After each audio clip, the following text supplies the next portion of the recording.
of the day is in this wonderful hall. So we'd appreciate your relative quietness during that time.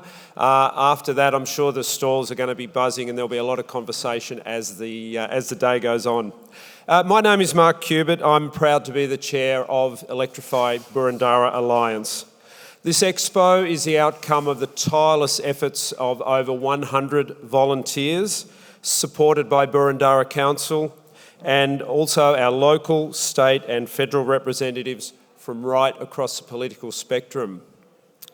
Electrify Boroondara acknowledges the Wurundjeri people of the Kulin Nation, the traditional owners of the land on which we gather today. We pay our respects to elders past and present. We acknowledge the Expo is held on this land and respect the cultures of all First Peoples.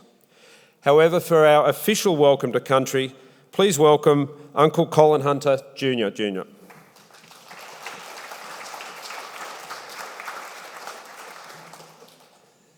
Thank you very much. Good morning and welcome. It is my great honour and privilege to be here today. My name is Colin Hunter IV. I would like to start off with acknowledging that this morning we are on Wurundjeri country, home of my ancestors and also home to everybody here today. I wish to pay my respects to both elders past, present and emerging, elders from all nations, especially all Aboriginal and Torres Strait Islander community members joining us here today. Welcome to the 2024 Electrify Boroondara Expo. Wurundjeri is a part Please head through to the main hall. A Welcome to Country has just started and we'll have a great panel in a few moments. Wurundjeri is a part of the Kulin Nation and of the Wurrung language group. Wurundjeri country extends from the inner city of Melbourne, across to the Great Dividing Range, west to the Werribee River, south to the Mordialloc Creek, and east to Mount Baw Baw. A big thank you to everybody who has helped make this event possible this morning. Wominjeka, welcome and enjoy the rest of your afternoon. Thank you very much.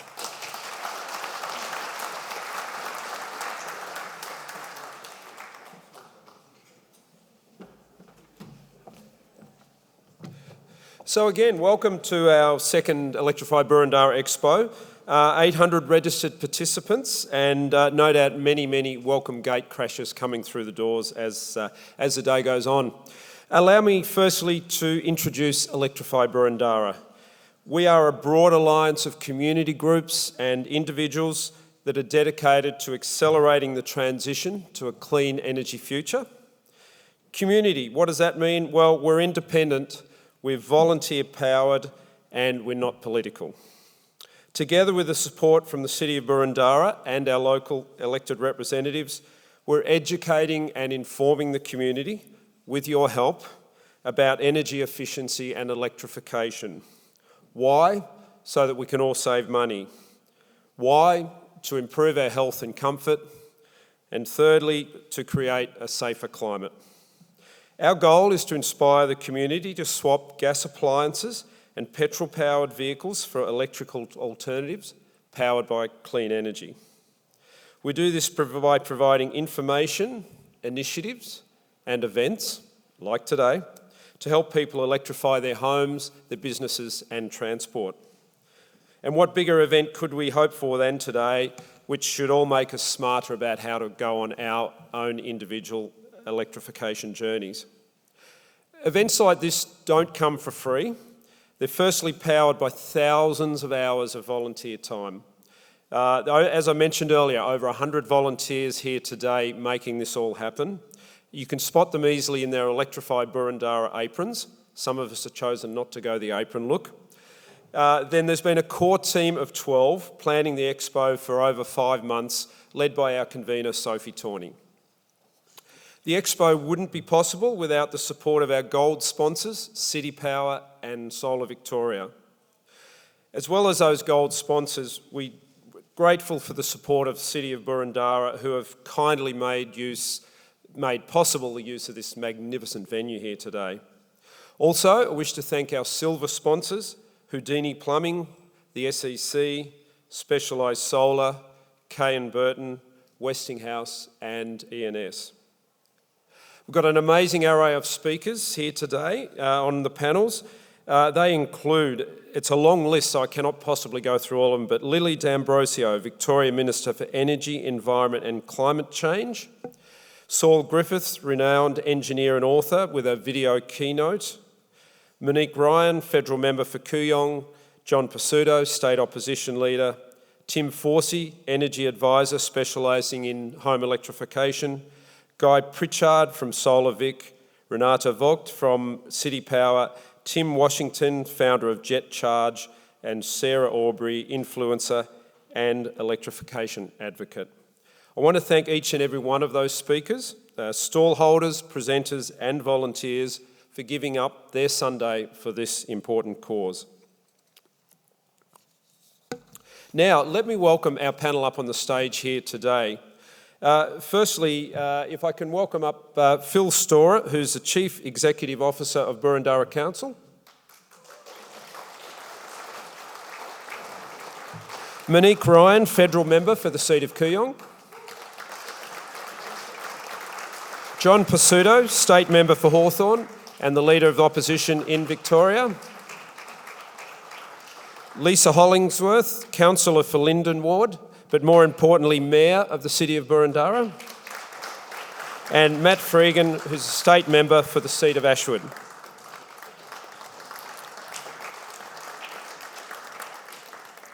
So we're going to talk about our electrification journey, particularly the most challenging and the rewarding parts of it all. Firstly, let me start with my story. We did move from a 125-year-old house into a new apartment 2 years ago of similar size. So we effectively moved from gas to electricity just by virtue of moving house. I did the sums in the first year of our move about the difference in our energy bills. I don't bother doing them anymore. It was 51% cheaper in the first year, and that for me was good enough. Main reason, in our case, I think it comes down to the building laws that now mean that new structures are incredibly energy efficient. And also the mistake that we made in our previous place of not draft-proofing that house. When I think back about the wasted opportunities then, I needed to be wiser. We should have had this expo 10 years ago so people like me would learn what to do. We use a wholesale electricity provider as well, so we know what the price of our electricity is by the half hour. This morning, for example, it's only 6 cents a kilowatt because the wind farms are obviously churning out lots of cheap electricity. So a morning like today would be when we would be putting on our dishwasher or our washing machine rather than doing it later in the day when it would be more expensive. Others have taken on far more than what I have. I just purchased to become more energy efficient. But Matt, you're doing the hard yards with a full renovation, I understand. Let's hear your story.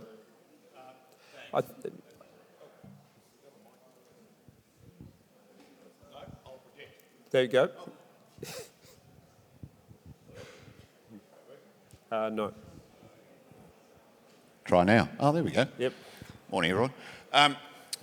So in our last episode, 12 months ago, I mentioned that in our family, we were in an old 1960s clinker brick place in Mount Waverley, and we had a gas system, like most people from 70s, 80s, and I think winter about 3 years ago, I got a bill from the gas company that was about $900 for 2 months, and I was a little shocked at that.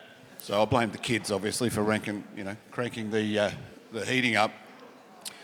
And then I think it was in January the year after that we got told the price of gas was going up 30-40%. Now, we could, we could talk about a Eastern Seaboard gas reserve, but I don't think anyone in this panel here can get that fixed. So we looked at the price of going to a heat pump system, and to cut a long story short, we went for a great system from Rapid Cold. I don't think they're here today, but good on them. And we're saving around about 1,000 to 1,500 a year. Wow. And that's based on the old figures. So gas has gone up significantly since then. So like you said, we don't really do the numbers anymore. I know it's paying itself off in 8 to 10 years. We're not moving anywhere else. So that worked for us. As far as challenges go, I think if people are looking to electrify their house for either an EV or for a heat pump system that takes a bit of juice, older places you may need to upgrade the line from the street to the house. That was a bit of a surprise for us, and there was an extra couple of grand in that. So quick plug, I guess, the more information you can get from people like we see here today, and I've had a quick chat to the heat pump hot water people down there, which is probably our next move. And yeah, we are doing a renovation, so I'm looking at changing over to induction stove because now's the time. And I think the important part is to have the information so that when your hot water system's on the blink, or when your ducted heating system needs that extra maintenance year after year, that's the time to think about, well, how can I save money? We all know that getting off fossil fuels is good for our environment. I don't think anyone's trying to sell anyone that today. We're all convinced. But I would say my experience is, and I think a lot of the people here would double up, if you move from gas to electricity, you will save money. It's just that simple. So Jess and Candice from the SEC are up the back there, and I would highly recommend that people talk to everyone here, but go say hi to Jess and Candice, because I think the SEC will play a great role in being a trusted source for that information for people, just like everyone else here. So thank you all for coming. Yeah. Thank you, Matt. Lisa, where are you at in your journey?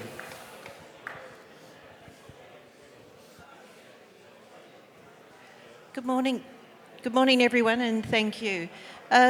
My journey is a little bit comparable to Matt's. We have a 95-year-old home. It's double-skin bricked. Originally, it was very well built, but some of the work's done to it perhaps 30 or 40 years back, not so good. So when we acquired the house, and I'll be honest, my husband is a registered building practitioner, so it does help. We did the draft proof, as mentioned before. So we re-insulated ceiling, and we're working on doing thermal under foundation work as well. So the floorboards, obviously, you do get a lot of draft through that. As every room we work on in our house, we're mindful of the windows will be double glazed. Everything we do will help improve our sustainability and reduce our energy costs. Another application we've recently installed is the Nobo slimline electric heaters. So when we're only using 1 or 2 rooms at night, there's no point in doing central heating through the house. So we're getting smarter. We're very much aware of the cost of increasing gas, and also very much aware of what's the right thing to do for our climate. Sometimes it's not easy to do everything in the order you want. Sometimes when you have an older house, the most urgent maintenance dictates what sequence you will actually improve your household in. But I was an early adopter of an electric vehicle, and I'm absolutely loving driving an electric car. I plug it into the garage at home. It just runs off standard power. Yes, it takes a little bit longer to charge than using 3-phase, but it does the job. And within Burundara Council, I'm delighted to say that we are progressively rolling out the generic electric vehicle chargers across our activity centres. One recently installed at Berwyn Village, one at Hawthorn near the Aquatic Centre, and there are others to be rolled out shortly. And that certainly is a wonderful inclusion to our community activity service centres or facility centres, so that when people are shopping or attending a professional service provider, that they can plug into a car park, charge while they're there actually attending to whatever they're doing. So look, it's a journey, but very much pleased that we're doing it. Delighted that Burundara Council is very supportive of addressing the needs of not just council but community to implement sustainability measures through Burundara wide. And very grateful for Electrify Burundara for holding this forum here today, and thank you to everyone involved. Yeah. Thank you, Lisa. Lisa, just before you go, a quick question. Have you looked at the cost of the electricity for your car versus what you might be spending on petrol? Have you got any feel on that? realistically, and we could actually do it cheaper if we did it quicker if we had three-phase. But even without three-phase, a quarter of the cost. Right. Which Wow. is quite incredible. So we're very, very pleased.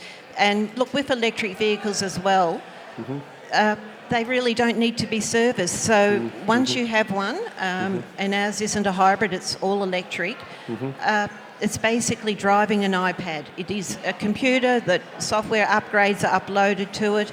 We do not have the vehicle serviced. Touch wood, we've never had a need to. Thank you. Thank you. John, I'm going to guess you live locally. You've probably got an old house as well. Yeah, sadly, this is a saga that just continues. So I'm like Lisa and Matt. We did a major reno to our home. It's an old home, beautiful old home, but it costs a fortune. So that was the first tranche of renos that we did. We managed to electrify that new part of the house, but there's still more to do. So we'll head on to the kitchen, which will be a major electrification of a home. I guess the next thing for us is the vehicle. So we will be purchasing an EV. We're not quite there yet. And I'm looking forward to the tour later this morning. We're sport for choices now, so I thought I knew what EV we would go for, but I think we're getting a bit confused now with everything that's on the market. But we're certainly committed to that transition at a personal level. And I just want to congratulate you, Electrify Burundara, and the City of Burundara, Lisa, for this being the second year. And I know this is off the back of many years of work that you're doing. So I take up the point, Neko, that we should make the most of the stalls here today. And I certainly am talking to a few about that myself, but very keen to be part of that transition. Great, thank you. Monique, maybe we just have to read last week's Age to know what you're up to, but maybe you can tell us the true story now. Thanks, Mark. Yeah, and let me also acknowledge the traditional owners of the land and all of the people who've organised this amazing expo. It's extraordinary to have 100 volunteers involved in something so... there's a huge amount of work, obviously, but it's also incredibly impactful. And I know my husband came away from last year with some great ideas, which have cost us quite a bit of money, but it's an investment, not a cost. And I'm sure this year will be the same. So my family's electrification journey has continued in the last 12 months. We've gained a big battery.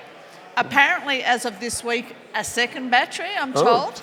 An EV, which you could have read about in yesterday's Age, because everyone needs to know about my car. But we're also in the process of trying to get some more solar.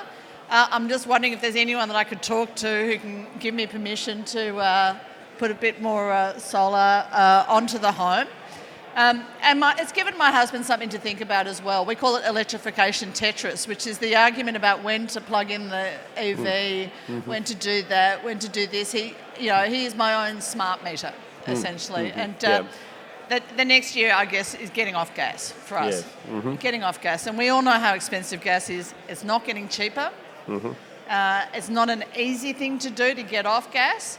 But for all of us, it's an investment not just in the climate, but also, I think, in our family's economic futures. So that will be the job for us in the next 12 months.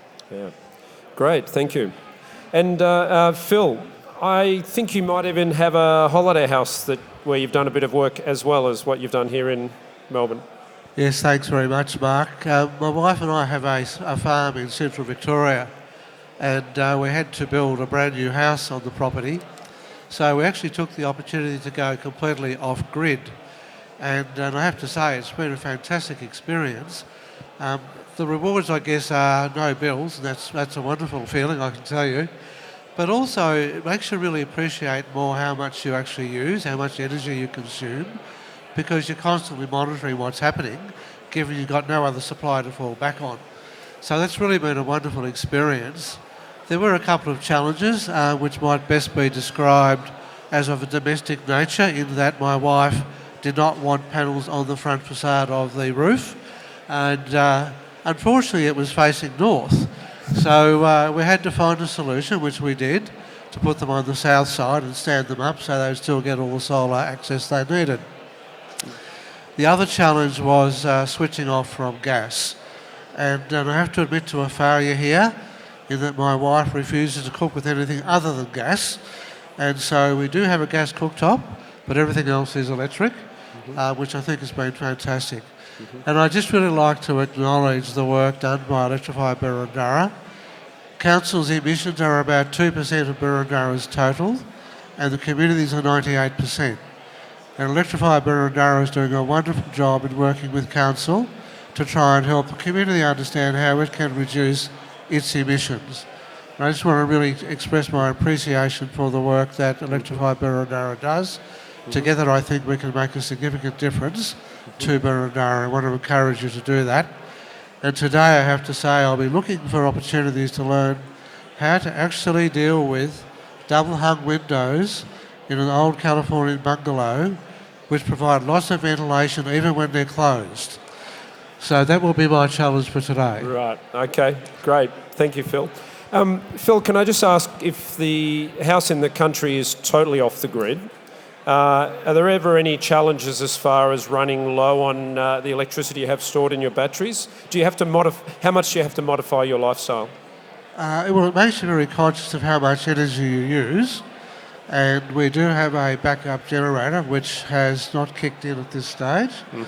And where we are does not get a huge amount of sunlight, particularly over winter. So we've been really pleased with the combination of solar panels and batteries.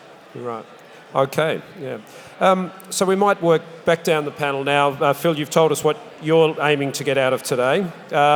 Monique, what are you aiming to get out of today, besides learning more about your own house? And this is a chance to plug the panel that you're hosting as well today. Yeah, so it's more about just the home electrification journey. So my job for today is to come home with the plan for the induction cooktop and for the hot water pump. Okay. Yeah, so that'll be the next 12 months for us. You've got work to do. And we'll be talking about that in the panel at, I think, 2:30.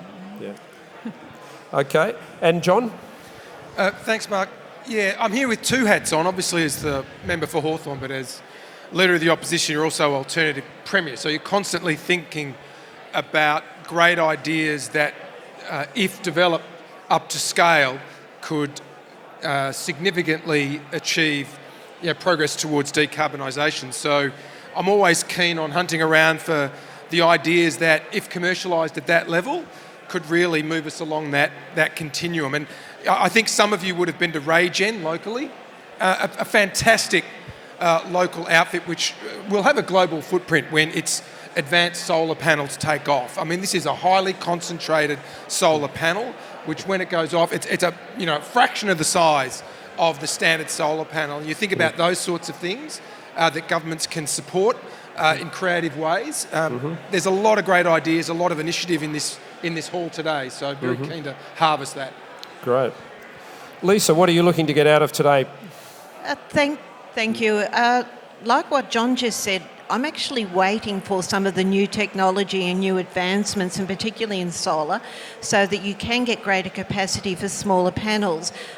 Because having a heritage home on a corner allotment, trying to find the right aspect where we can maximise the benefit of solar, it's important that we do get the right panels to suit the house, but also to maximise the return.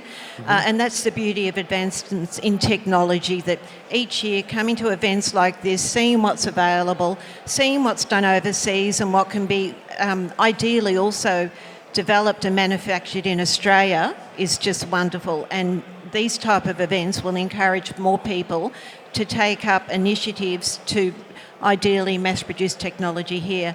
But also moving forward, I'm going to work really closely with the community, that's my aspiration, and talk to people about how they can incrementally transition into the electric transformation, and for themselves, for the environment, for their families, lead by example. We're all educators, and this is what today's about. Thank you. Yeah. And Matt, you've got so much more work to do in your place. You could be here till 4 o'clock. I could be here quite a while, yeah. It would be remiss of me not to mention I'm looking forward to seeing our Minister for Energy at about 11 o'clock in the next room over there. I think it's safe to say that the work that the Victorian Government has done, we are 5 to 8 years ahead of New South Wales, and who doesn't like being ahead of New South Wales? From a personal point, though, yes, there is a number of stalls I've already stopped. I think hot water's probably, if there's any money left in the renovation, hot water's where we're going to go for a heat pump. So I've already had a couple of chats there, so that's what I'll be doing. Great, thank you. Thank you to our panel. John referred to looking for great ideas that could be scaled. We've got one here that we're very proud to launch today, the Electrify Burundara Hot Water Hub launch. Right down here at booth 33, they're ready to talk to you today. So essentially, this is a groundbreaking initiative to help Burundara transition away from gas hot water. 75% of homes in our community use gas for water heating. This is an initiative that makes it easy to switch from gas to electric hot water. When your gas system breaks down, you scan the QR code sticker that we provide. I've got one here. There are thousands down there. It's as simple as sticking that onto your gas hot water when you go home tonight, and that QR code will connect you to a plumber who can replace it with an energy efficient electric heat pump. We all know that when the gas water goes off, we rush, we panic, we want to get it replaced that day. This is the way to offer you the option to head in the electric direction. Stall 33 today, they're running a competition as well. Grab a sticker from the team, put it on your gas unit, and you could win a Reclaim heat pump fully installed, valued at over $7,000.